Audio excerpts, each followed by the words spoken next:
உன்னை தேவன் அவருடைய கரத்துல கொண்டு வரணும்னா நீ என்ன செய்யணும் தெரியுமா? அவருடைய பாதத்துல உட்காரணும். பாதம் ஒன்றே எனக்கு போதும், உம்முடைய சமூகம் எனக்கு போதும், உம்முடைய பாதம் போதும். அந்த பாதத்தில் இருக்கிறதுனால அந்த பென்யமீனுக்கு 3 ஆசீர்வாதம் கிடைக்குது. 12 அதே அதிகாரம் 12 வசனத்தை வாசிச்சு பாருங்க. அந்த பென்யமீனை குறித்து சொல்லி, பென்யமீனை குறித்து கர்த்தருக்கு பிரியமானவன், அவரோடு பென்யமீன் என்று சொன்னால் அவன் கர்த்தருக்கு பிரியமானவன், அவரோடு சுகமாய் தங்கியிருப்பான். அவனை எந்நாளும் அவர் காப்பாற்றார். எந்நாளும் காப்பாற்றாரு.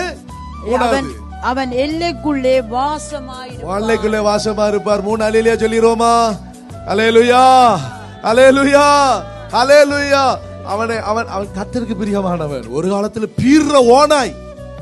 அப்ப அவனை பார்த்து சொல்லும் போது என்ன சொல்ற? ஒவ்வொருத்தனுக்கும் மிருகமா பேர் வச்சுட்டார்.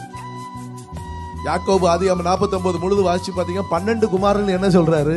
ஒருத்தனை கழுதடாங்கிறாரு, ஒருத்தனை பாதத்துல விழுது, அதாவது பாதத்துல மல்லாங்க கிடந்துக்கிட்டு குதிங்கால கடிக்கிற சர்ப்பமுடா நீங்கிறாரு, பாம்புடாங்கிறாரு. இன்னொருத்தனை பார்த்து சொல்றாரு நீ நீ நீ சிங்கமுடாங்கிறாரு. இன்னொருத்தனை பார்த்து சொல்றாரு அந்த பென்யமீனை பார்த்து சொல்றாரு நீ பீறுகிற ஓனாங்கிறாரு. ஆனா இப்படி தகப்பன் சொன்னா, ஆனா என் நேசர் அப்படி சொல்லல. அழைப்ப